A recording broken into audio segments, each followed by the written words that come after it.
The winter air bit through the threadbare coat of Malachias Walker as his fingers danced across the strings of his violin, each note rising like smoke into the gray Louisiana sky. It was January 12th, 1869, a Sunday afternoon in Lafayette, and the square was alive with the uneasy energy of a world turned upside down. The war had been over for nearly 4 years, but in the hearts of men like Colonel Silas Thorne, the battle had never truly ended. Malachias didn't notice the colonel approaching at first. His eyes were closed, lost in the melody that poured from the battered instrument in his hands. The violin was old, ancient even, its varnish worn to a dull patina by decades of use, its wood scarred and weathered. But when Malachias played, it sang with a voice that seemed to transcend its humble appearance. The sound was pure, crystalline, achingly beautiful. It was the sound of something that should not have existed in a world as harsh and unforgiving as this one. Before we continue with this incredible story, don't forget to subscribe to the channel and comment which city you're listening from. Thank you. And now, back to the story. The crowd that had gathered to listen stood in a semicircle, their faces a mixture of wonder and discomfort. There were freedmen like Malachias, their Sunday clothes pressed and proper, their faces still learning the expression of dignity without fear. There were poor whites, their resentment visible in the set of their jaws and the narrowing of their eyes. And there were the former aristocrats, the planters and merchants whose world had collapsed like a house of cards when the Confederacy fell, now clinging to the wreckage of their pride like shipwrecked sailors to driftwood. Colonel Silas Thorne belonged to that last category, though he would have rather died than admit he shared anything with anyone. At 53 years old, he was a man hollowed out by bitterness, his once handsome face now mapped with the lines of perpetual anger. His plantation, Thornwood, still stood on the outskirts of Lafayette, but it was a shadow of its former glory. The fields lay fallow, the great house was falling into disrepair, and the colonel's fortune had evaporated like morning dew under a merciless sun. But what gnawed at Silas Thorne more than poverty, more than defeat, more than the humiliation of seeing former slaves walk free in his streets, was the sound of that violin, that damned violin in the hands of that boy. The music stopped abruptly. Malachias opened his eyes to find the colonel standing directly in front of him, so close that he could smell the whiskey on the man's breath and see the network of broken blood vessels across his nose. The crowd fell silent, sensing the electricity in the air, the promise of violence that seemed to follow Silas Thorne like his own shadow. "That's a mighty fine instrument you got there, boy," Thorne said, his voice deceptively soft. There was something in his tone that made several people in the crowd take an instinctive step backward. "Where'd a nigger like you get something like that?" Malachias's jaw tightened, but his voice when he spoke was steady. "It was given to me, sir, by someone who wanted me to have it." "Given to you," Thorne repeated, as if tasting the words and finding them sour. "And who, pray tell, would give a valuable instrument like that to the likes of you?" There was something strange happening in the colonel's face, something beyond simple racist contempt. His eyes were fixed on the violin with an intensity that bordered on recognition, and his hands had begun to tremble slightly. Was it rage? Or was it something else? Something more complicated? A gentleman who believed music belonged to those who could play it. Malachias said carefully. He held the violin closer to his chest, a protective gesture that did not go unnoticed. "A gentleman!" Thorne spat the word like a curse. "Let me see it." "With respect, sir. I'd rather not." The colonel's hand shot out faster than seemed possible for a man his age, his fingers closing around the neck of the violin. Malachias instinctively pulled back, and for a moment the two men stood frozen in a grotesque tug-of-war, the instrument suspended between them. The crowd pressed closer, drawn by the spectacle despite themselves. "Let go, boy," Thorne hissed, and there was something desperate in his voice now, something that went beyond simple cruelty. Let go before I— Please, Malachias said, and the word came out as barely more than a whisper. Please, sir, it's all I have. And that was when Silas Thorne made his decision. With a violent wrench, he tore the violin from Malachias's grasp, held it high above his head for a moment as if displaying a trophy, and then brought it down with all his strength against the stone pavement of the square. The sound of splintering wood cracked through the air like a gunshot. The violin's body split open, strings snapping with musical screams, the bridge flying free like a wounded bird.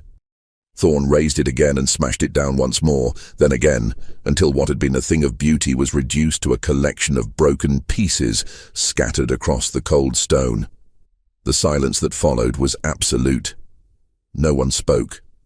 No one moved. Even the wind seemed to hold its breath. Malachias stood frozen, his empty hands still raised in the position they had held when the instrument was torn away, his eyes fixed on the wreckage at his feet. Colonel Thorne stood over the destroyed violin, his chest heaving with exertion, his face flushed with something that might have been triumph or might have been something darker, more desperate. He turned to face the crowd, his eyes sweeping across their shocked faces. "Let that be a lesson," he said, his voice carrying across the silent square. "To all of you. There are some things that don't belong in the hands of your kind. Some things that will never be yours, no matter what pieces of paper the government in Washington sends down here." But as he spoke, something unexpected happened. His eyes fell on the wreckage again, and his expression changed. The flush drained from his face, replaced by something that looked almost like fear. He took a step back, then another, as if the broken pieces of wood on the ground had suddenly become something dangerous. What had he seen? What detail in the destruction had caught his attention? Malachias didn't notice the colonel's reaction. He was already kneeling, his hands moving carefully through the debris, gathering the pieces as tenderly as if they were the bones of a beloved friend. His face was utterly still, revealing nothing of what he felt. But his hands trembled as they worked, sorting through the splinters and fragments. "Malachias," a voice said softly. It was Reverend Johnson, the pastor of the African Methodist Episcopal Church, a tall man with graying hair and eyes that had seen too much suffering to be surprised by any new cruelty. "Son, leave it. It's gone. Come away now." But Malachias didn't respond. He continued gathering the pieces, his movements methodical, almost ritualistic. And as he worked, as his fingers traced the broken edges of what had been his most precious possession, he felt something strange. Something that shouldn't have been there. One of the larger pieces, part of the violin's back, felt wrong in his hands. Too light, too hollow. And there was an edge, a seam where there should have been solid wood. His fingers found a crack that went deeper than the damage from Thorne's violence. This crack was old, deliberate, almost invisible unless you knew where to look. And now, with the instrument destroyed, the crack had widened just enough to reveal something that had been hidden for years. Malachias's breath caught in his throat, his hands stilled. Around him, people were beginning to move again, to whisper, to shake their heads and disperse. The show was over. Colonel Thorne had already turned and was walking away, his shoulders rigid, his gait unsteady. But Malachias saw and heard none of this, because his fingers had just discovered that his violin had been keeping a secret. And if what he suspected was true, then the last 5 minutes had changed everything in ways that no one could yet imagine. What was hidden in that violin? Why had Colonel Thorne's expression changed so dramatically when he looked at the wreckage? And who had given Malachias this instrument in the first place? Reverend Johnson crouched beside him, placing a comforting hand on the young man's shoulder. "Come on, son. Mrs. Patterson will give you supper. You can stay with us tonight." "Reverend," Malachias said quietly, his voice strange and distant, "I need to go home. Right now." "Malachias, there's nothing. Please." The young man looked up, and there was something in his eyes that made the Reverend pause. Not grief, not anger, but a kind of electric intensity that spoke of sudden understanding. "I need to go home. There's something I have to see." He stood, cradling the larger pieces of the violin in his arms like precious cargo, leaving the smaller splinters behind. Without another word, without looking at anyone, he began walking quickly away from the square, heading toward the collection of modest cabins on the eastern edge of town where the freedmen lived. The crowd watched him go, confused by his sudden departure. Several people shook their heads, assuming the boy was simply overcome with emotion, retreating to grieve in private. They would learn soon enough how wrong they were. Colonel Thorne, now half a block away, stopped walking.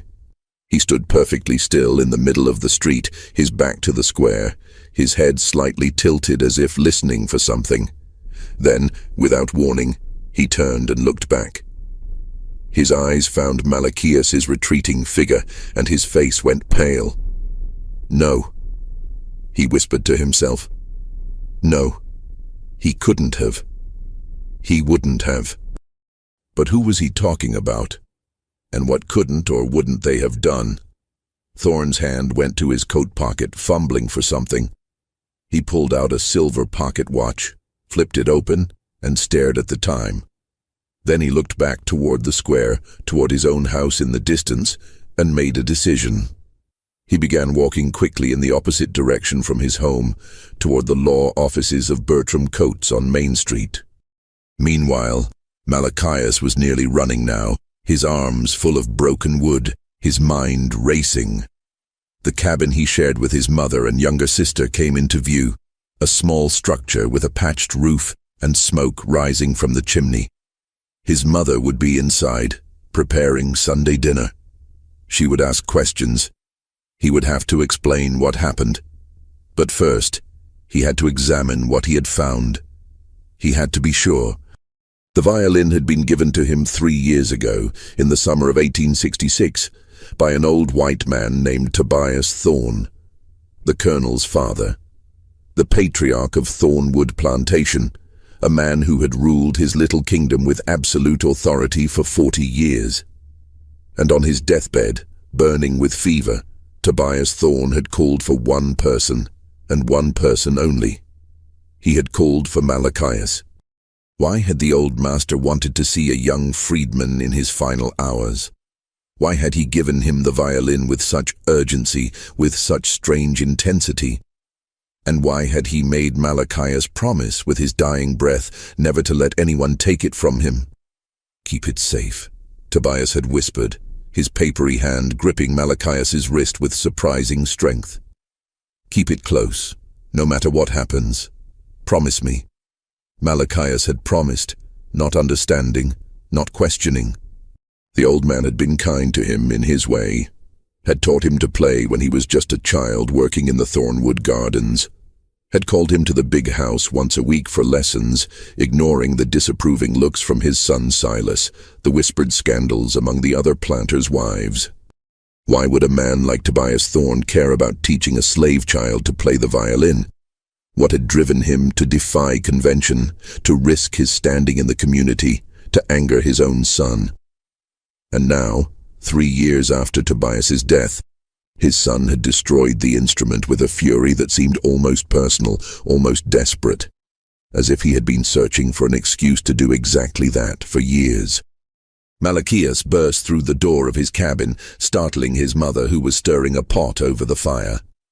Sarah Walker was a woman in her early 40s who looked 10 years older, her hands work-roughened, her face lined with the accumulated weight of hardships survived.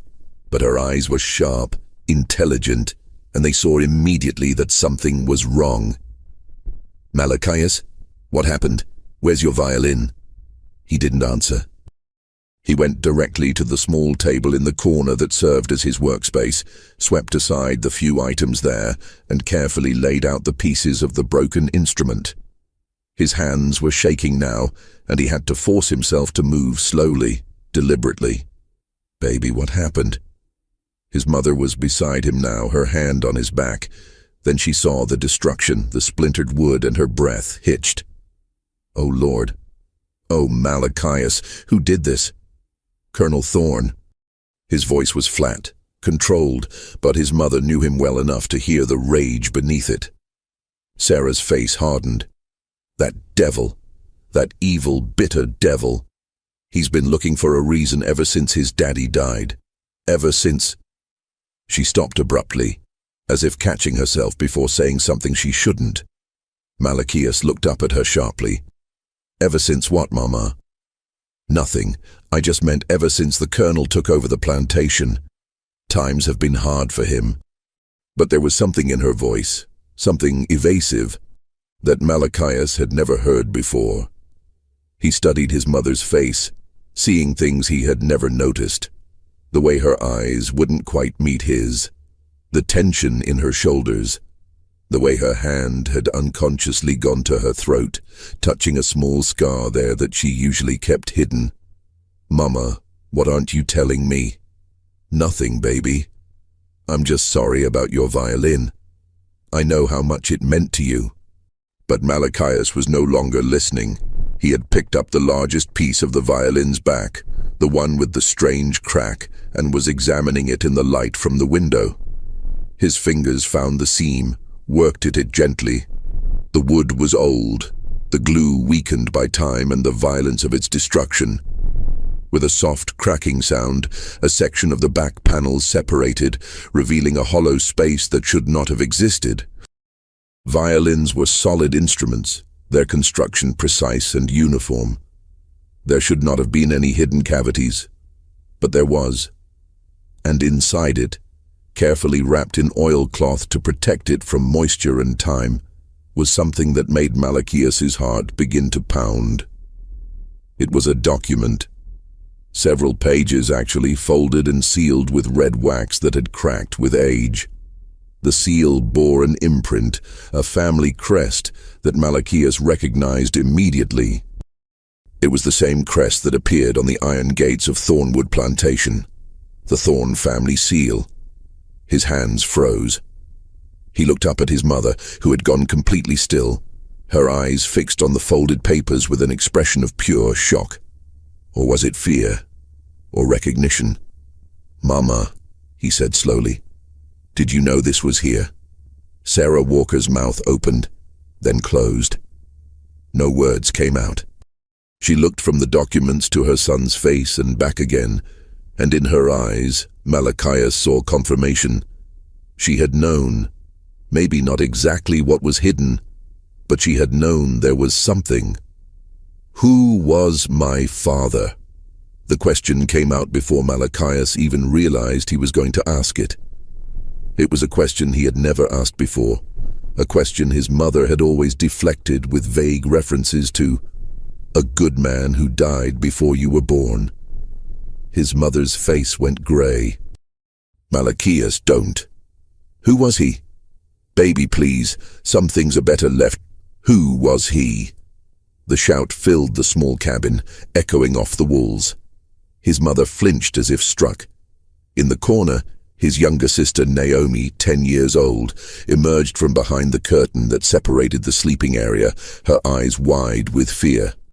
Sarah Walker seemed to age 10 years in an instant. Her shoulders sagged, and she sank into the only chair in the room, as if her legs would no longer support her. When she spoke, her voice was barely audible. His name was Tobias Thorne. The world seemed to tilt. Malachias heard the words, understood them individually, but could not make them connect into meaning. Tobias Thorne, the old master, the man who had taught him to play violin, the man who had given him the instrument on his deathbed. His father. No, Malachias said. No, that's not possible. I was 17, his mother said, and now the words were coming faster, as if a dam had broken. He was 45. I worked in the big house. I didn't have a choice, baby. You have to understand that.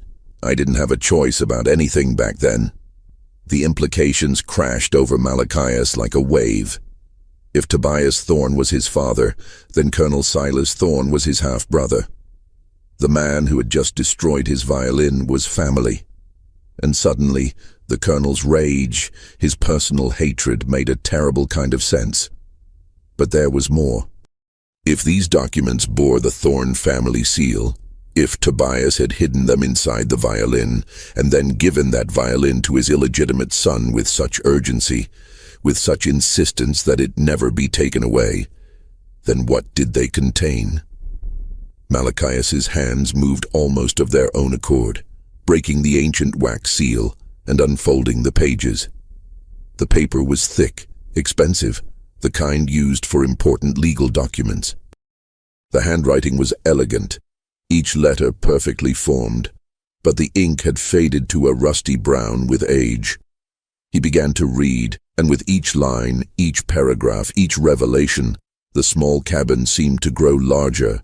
The world seemed to expand and contract simultaneously. It was a will. Tobias Thorn's last will and testament, written in his own hand, dated September 15th, 1860, 5 years before the war ended, 9 years before this moment. But it wasn't the will that anyone had seen. It wasn't the will that had transferred Thornwood Plantation to Colonel Silas Thorn. It was something else entirely, something that Tobias had clearly intended to remain hidden until after his death. Something that would protect it from being changed or destroyed while he still lived. Malachias's eyes raced across the pages, his breath coming faster. His mother was talking, asking questions, but he couldn't hear her. The words on the page were too loud, too impossible, too world-shattering.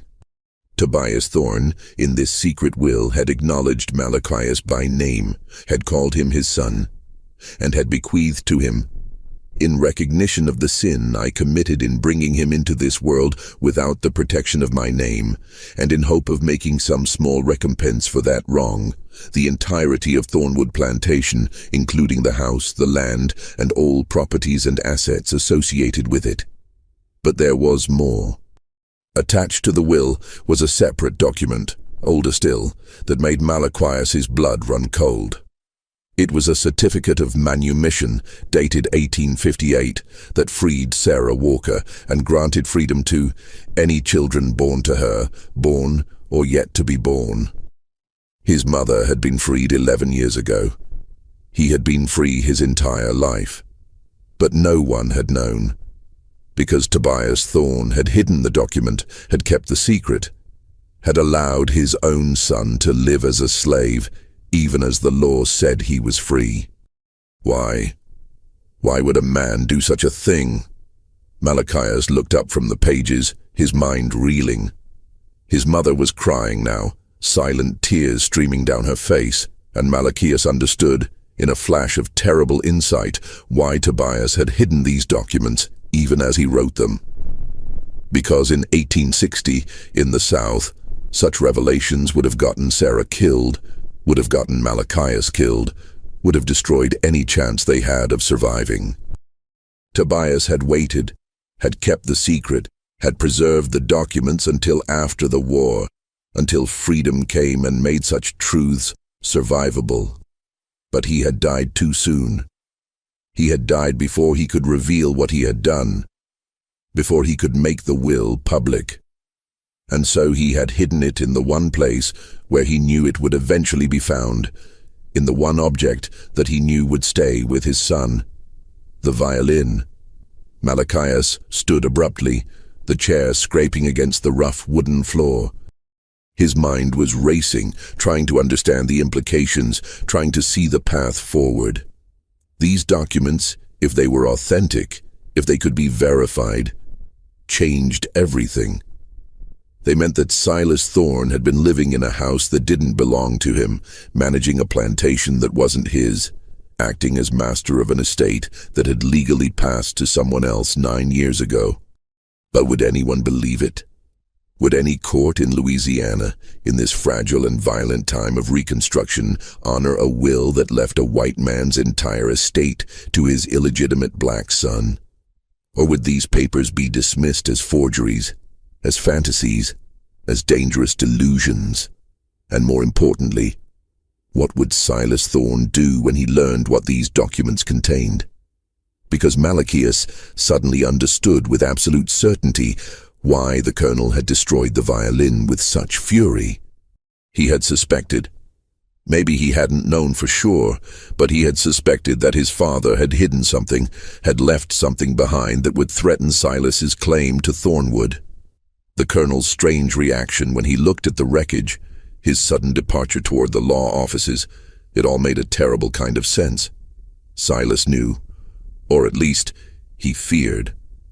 And a man like Silas Thorne, desperate and cornered, was capable of anything. "I have to go," Malachias said abruptly. His mother grabbed his arm. "Where?" "Malachias, what are you going to do?" "I'm going to find the federal marshal. I'm going to show him these documents." "No." Sarah's grip tightened, her fingernails digging into his skin. "Baby, no. You'll get yourself killed. The colonel has friends. He has guns. He has nothing, Mama. Don't you see? According to these papers, he has nothing. Thornwood is mine. Has been mine since I was 11 years old." "Papers don't mean anything if you're dead." Sarah was shouting now, something Malachias had never heard her do.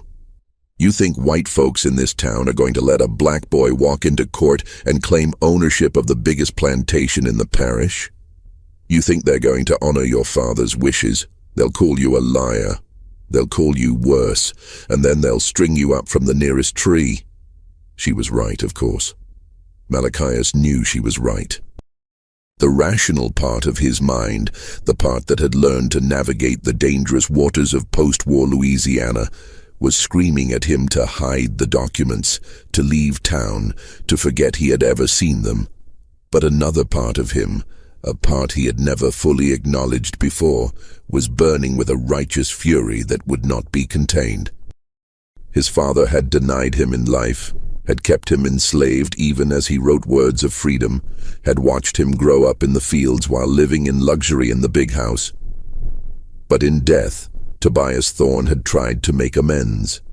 He had given Malachias not just freedom, but dignity. Not just acknowledgement, but restitution. And Malachias would be damned if he let fear keep him from claiming what was rightfully his.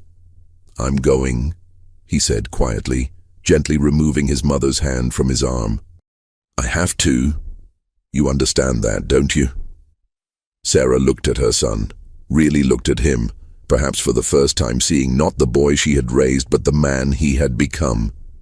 She saw Tobias in his face, in the set of his jaw, in the determined glint in his eyes, and she saw something else too, something that was purely Malachias, purely himself.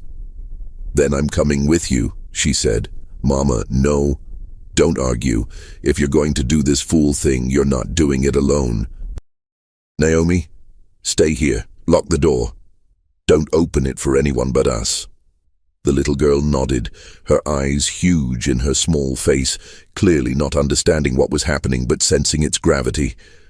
Malachias carefully folded the documents and placed them inside his coat, next to his heart. He took one last look at the destroyed violin on the table, at the instrument that had carried this secret for so many years. Then he and his mother walked out into the cold January afternoon, heading back toward the center of Lafayette. The sun was already beginning its descent toward the horizon. Malachias checked the time on the church clock as they passed.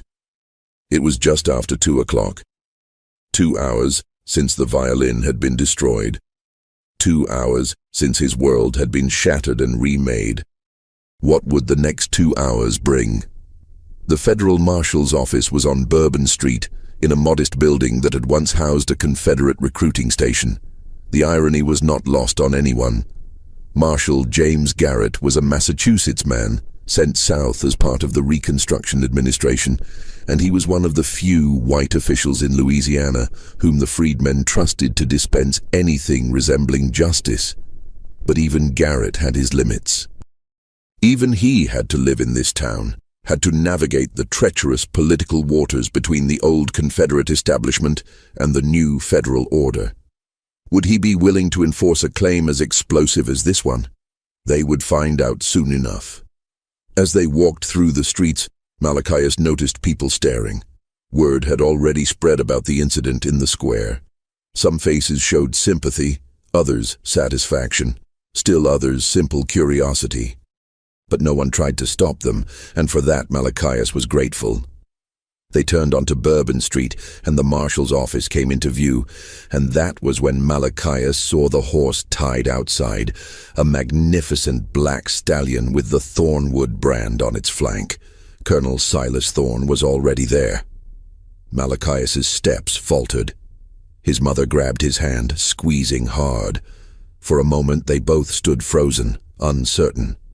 Then the office door opened, and Marshal Garrett emerged with the colonel at his side. The two men were talking in low, urgent voices. Garrett was in his mid-30s, tall and lean, with the weathered look of a former cavalry officer. He saw Malachias and his mother approaching, and something flickered across his face. Surprise? Concern? Or had he been expecting them? Colonel Thorne turned to see what had caught the marshal's attention, and when his eyes fell on Malachias, his face went through a rapid series of transformations. Shock, fear, rage, and finally something harder and colder settled into place. He looked at Malachias's coat, at the place where the documents were hidden, and a thin smile curved his lips. "Well," he said softly, "look who's here." "Colonel," Marshal Garrett said, his voice carefully neutral, "perhaps you should—" "I'll stay, thank you, Marshal. I have a feeling this concerns me." Malachias forced himself to keep walking, to close the distance between them. He could feel the weight of the documents against his chest, could feel his mother's hand trembling in his. When he spoke, he was surprised by how steady his own voice sounded. "Marshal Garrett, I need to report a crime. Colonel Thorne destroyed my property this afternoon in the town square. I hardly think a broken fiddle constitutes a federal offense, boy," Thorne said with a sneer. "It wasn't just a fiddle, sir. It was given to me by your father on his deathbed." Something flashed in Thorne's eyes. "My father gave away many things in his final illness. His mind was not sound." "His mind was perfectly sound," Malachias countered. "Sound enough to hide something that he wanted me to have. Something that you've been looking for." The colonel's jaw tightened. Marshal Garrett looked between the two men, his hand unconsciously moving to rest on his holstered pistol. "What are you talking about, Malachias?" the marshal asked. Instead of answering, Malachias reached into his coat and pulled out the folded documents.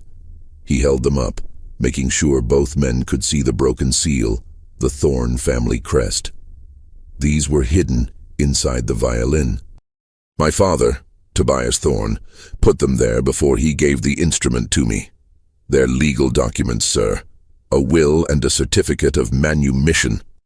The silence that followed was broken only by the sound of the wind and the distant bark of a dog. Colonel Thorne had gone absolutely still, his face drained of color. Marshal Garrett's eyes widened slightly, but he maintained his professional composure. "Those are forgeries," Thorne said flatly. "Obvious forgeries. The boy made them himself." "I can verify my father's handwriting, Marshal," Malachias said, his heart pounding. "And I believe you can too.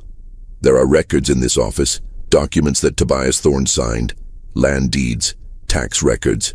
Compare the handwriting." "Don't be absurd," Thorne snapped. "You expect us to believe that my father would leave Thornwood to you? It's ridiculous. Impossible." "Is it?"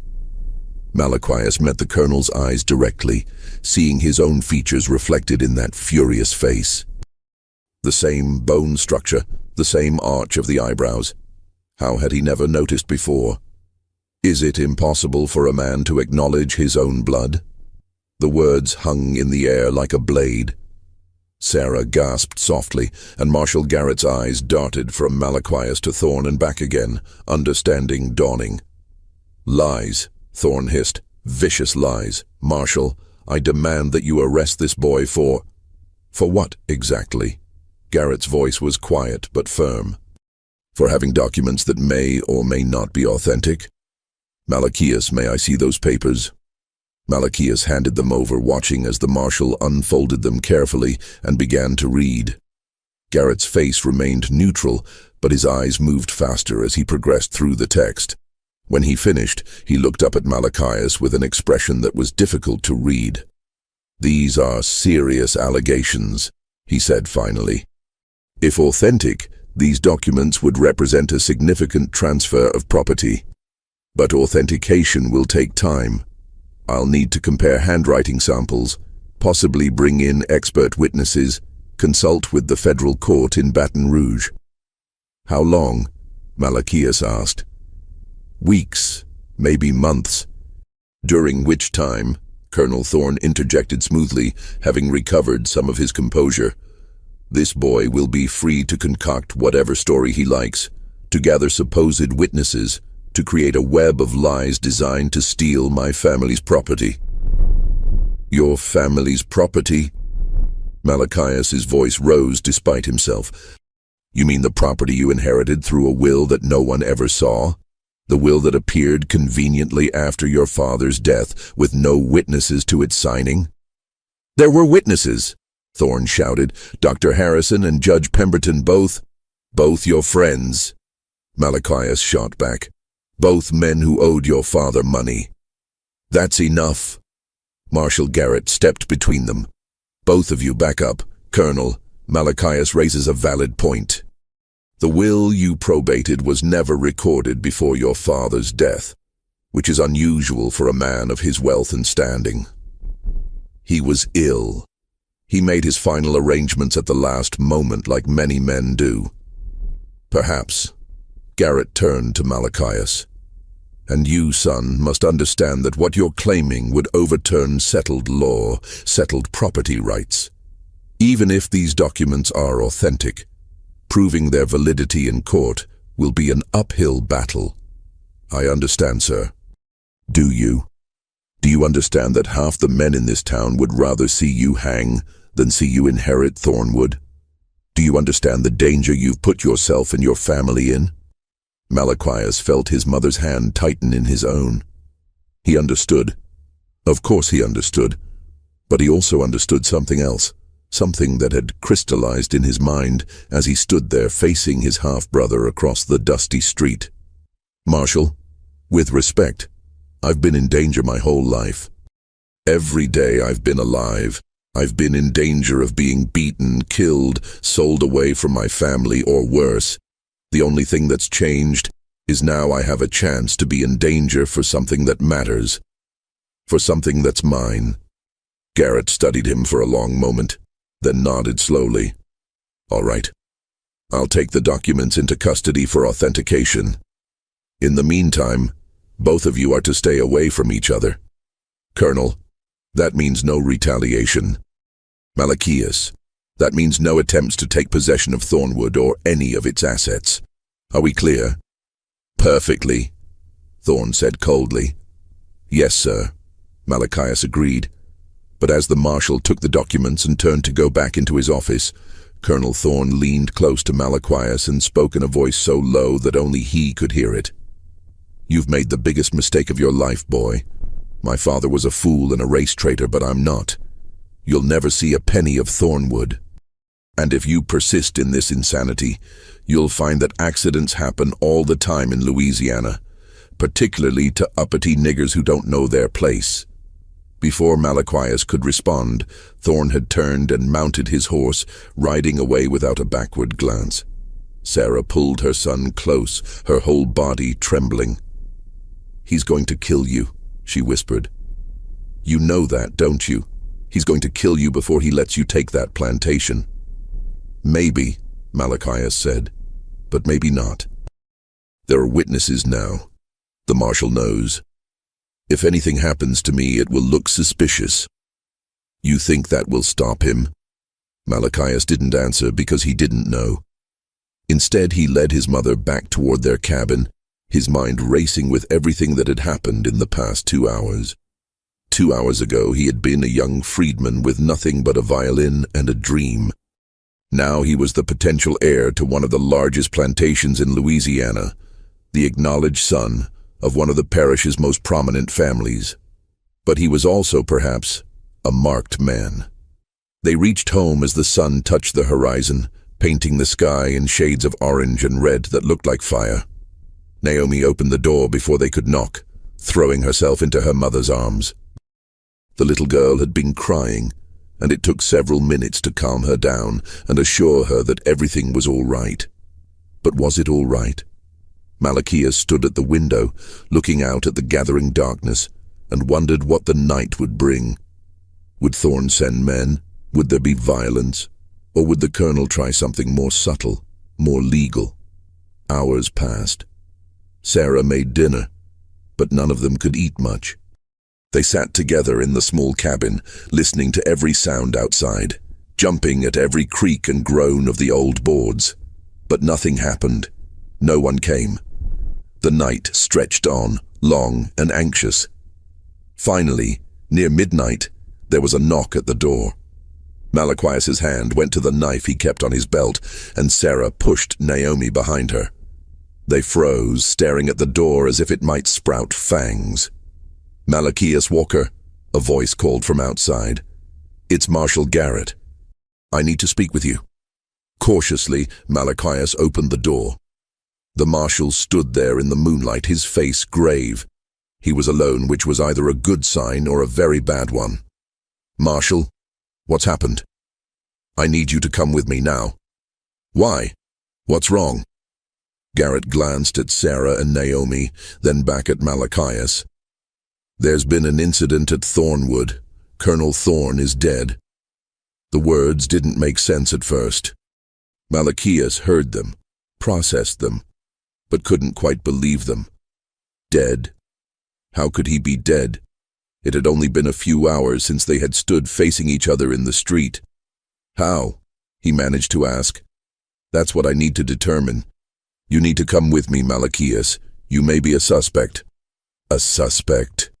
Sarah's voice was shrill with fear. "He's been here all night. We all have." "I believe you, Mrs. Walker, but there are procedures that must be followed. And there's something at the scene that you need to see, Malachias. Something that changes everything." The ride to Thornwood in Marshal Garrett's wagon was surreal, like moving through a dream. The plantation looked different at night, its white columns ghostly in the moonlight, its windows dark and lifeless. There were several other horses tied outside and lights moving inside the house. Garrett led Malachias through the front door, something he had never done before, always having entered through the back when he was summoned for violin lessons, and into the library. It was a grand room, lined with books, dominated by a massive mahogany desk. And behind that desk, slumped in the leather chair, was Colonel Silas Thorn, or what was left of him. The colonel's head had fallen forward onto the desk, and there was blood. A lot of blood. But it wasn't the bullet wound in his temple that made Malachias's breath catch. It was what was clutched in the colonel's right hand. A pistol. And on the desk, weighted down with a crystal paperweight, was a letter. "Suicide," Marshal Garrett said quietly. "Or that's what it's meant to look like. But I need you to read this before I make any official determination." He handed Malachias the letter. It was written in a shaky hand, very different from the elegant script Malachias had seen in the documents from the violin, but the signature at the bottom was unmistakably Silas Thorn's. The letter was a confession. In it, Thorn admitted to falsifying his father's will, to bribing Dr. Harrison and Judge Pemberton to lie about witnessing its signing. He wrote about his hatred for his half-brother, about his shame at his father's relationship with Sarah, about his desperate attempts to keep the truth hidden. And he wrote about how, when he saw the broken violin in the square and realized what it might contain, he knew his deception was finished. "I cannot live with the shame," the letter concluded. "I cannot face the world knowing that I stole what rightfully belonged to another. My father was weak, but he was honest in his final act.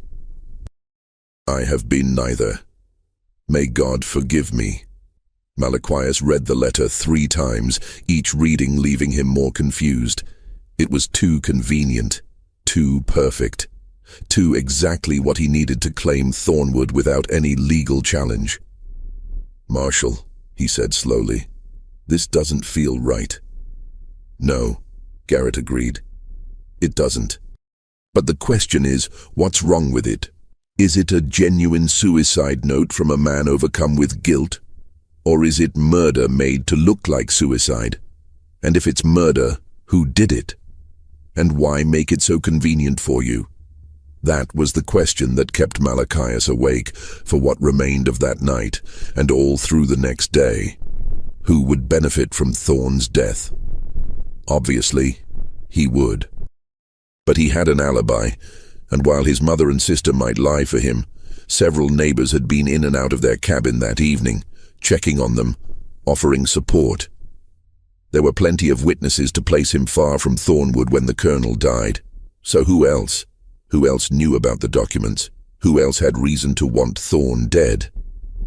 The answer came 2 days later, when Marshal Garrett returned to the cabin with news.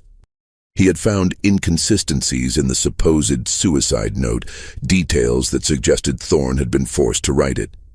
More importantly, he had found evidence that someone else had been in the library that night. Boot prints in the blood, smaller than Thorn's, leading away from the scene. And he had found the person those prints belonged to. It was Dr. Harrison, the physician who had supposedly witnessed Tobias Thorn's will. When confronted, the doctor had broken down and confessed everything. Harrison had been in debt to Tobias Thorn, had been facing financial ruin. When the old man died, Silas had offered him a way out, lie about witnessing a will that left everything to Silas, and the debt would be forgiven. Harrison had agreed, seeing no harm in it. After all, why shouldn't a man's property go to his legitimate son? But when Malachias appeared with documents that proved the fraud, Harrison had panicked. If the truth came out, he would lose his medical license, possibly face criminal charges. He had gone to Thornwood to beg Silas to find a way to suppress the documents, to make the problem disappear. Instead, he found the colonel in his library drinking heavily, ranting about his father's betrayal, about the humiliation of losing everything to a black bastard. And Harrison, seeing his own ruin reflected in Thorn's despair, had made a desperate decision. He had taken the colonel's pistol from its drawer, forced him to write the confession at gunpoint, and then pulled the trigger. It was meant to look like suicide, meant to end the controversy before it began. In his twisted logic, Harrison had believed he was helping Malachias, giving him an uncontested claim to Thornwood. He hadn't counted on Malachias's suspicion, or Marshal Garrett's thoroughness, or his own inability to live with what he had done. The trial was mercifully brief. Harrison was convicted of murder and sentenced to hang. Judge Pemberton, the other false witness, fled Louisiana rather than face prosecution. And the documents from the violin, now authenticated by experts in Baton Rouge, were declared valid and legally binding.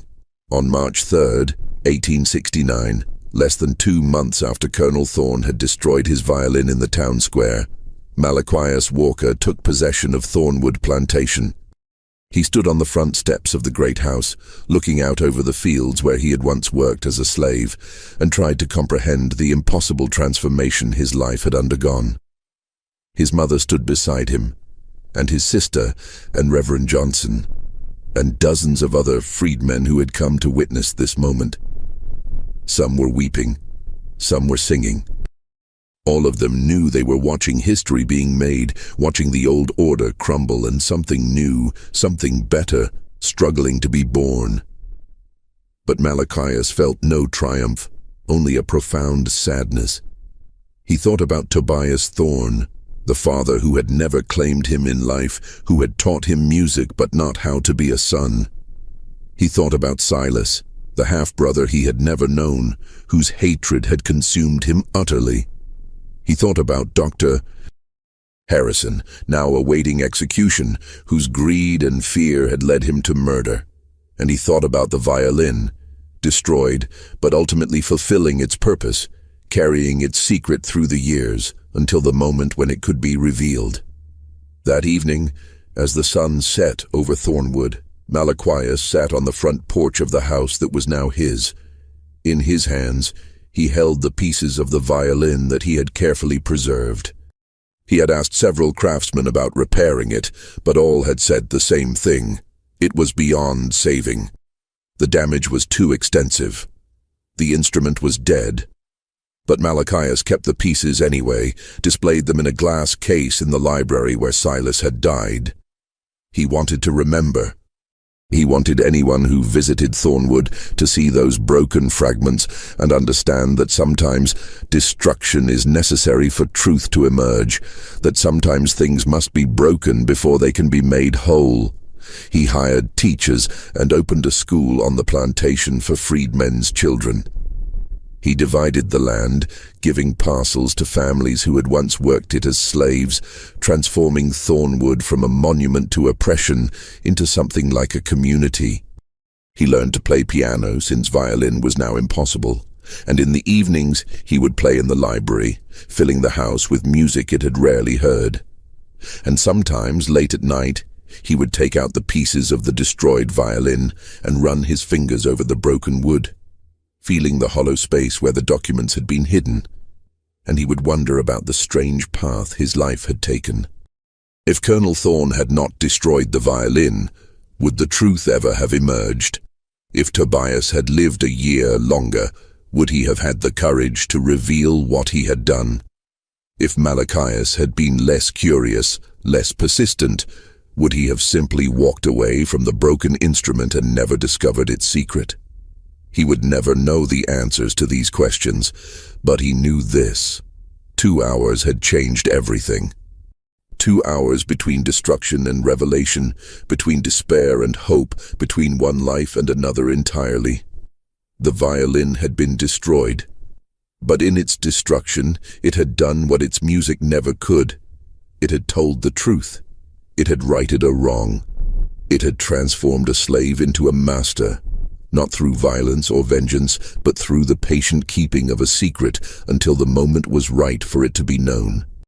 Years later, when Malachias was an old man and Thornwood had become a thriving community, a visitor asked him about the broken violin in the glass case. Why keep such a sad reminder of violence and destruction? Malachias smiled and touched the glass gently, as if the instrument might still feel his caress. Because, he said, some things have to be broken before their true purpose can be revealed. That violin carried me across an impossible distance. It brought me from bondage to freedom, from invisibility to recognition, from poverty to prosperity. But it could only do that by being destroyed. Sometimes the most beautiful music isn't the sound an instrument makes, but the silence it leaves behind, and what that silence allows us to hear. The visitor didn't understand, but that was all right. Malachias understood. He understood that his father, flawed and cowardly as he had been in life, had given him 2 gifts. The first was music, the ability to create beauty in a world that often had none. The second was justice, delayed but not denied, hidden but not lost. And he understood that Colonel Thorne, in his hatred and violence, had inadvertently become the instrument of that justice. By destroying the violin, he had released the truth it contained. By trying to erase Malachias's last possession, he had given him everything. It was, Malachias often thought, the strangest kind of poetry. The kind that could only be written in a world as broken and complex as the one he lived in, where right and wrong tangled together like the strings of a violin, where the same act could be both destruction and revelation, where 2 hours could contain an entire lifetime of change. He lived another 40 years after that January day in 1869, dying peacefully in his sleep in 1909 at the age of 63. Thornwood passed to his children, and then to theirs, remaining in the family for generations. The school he founded grew into a college, educating thousands of young people who might otherwise have had no chance at learning. And in the library, in its glass case, the broken violin remained. A reminder that sometimes the most important truths are the ones that stay hidden until the moment is right. That sometimes destruction is the doorway to justice. And that sometimes the distance between despair and hope is measured not in miles or years, but in hours. Just 2 hours. 2 hours that changed everything. The story of Malachius Walker and his violin became legend in Lafayette. It was told and retold, embellished and mythologized, until it was hard to separate fact from fiction. But the essential truth remained. A young black man had inherited one of the largest plantations in Louisiana through a combination of his father's belated conscience and his half-brother's violent rage. It was a story that captured the contradictions of Reconstruction, the possibilities and perils of that brief moment when anything seemed possible, when the old order had fallen, but the new one had not yet been established. It was a story about secrets and revelations, about the power of truth and the cost of lies, about what fathers owe their sons, and what sons inherit from their fathers. And at the center of it all was a violin, destroyed but not forgotten, its fragments preserved behind glass as a testament to the idea that sometimes we must lose everything to gain what is rightfully ours, that sometimes the breaking of one thing is necessary for the building of another, and that sometimes the most profound changes come not gradually, over time, but suddenly, in the space of just 2 hours. 2 hours that shocked a town, transformed a life, and reminded everyone who heard the story that justice, though often delayed, can arrive in the most unexpected ways, hidden in the most unlikely places, waiting only for the right moment to be revealed.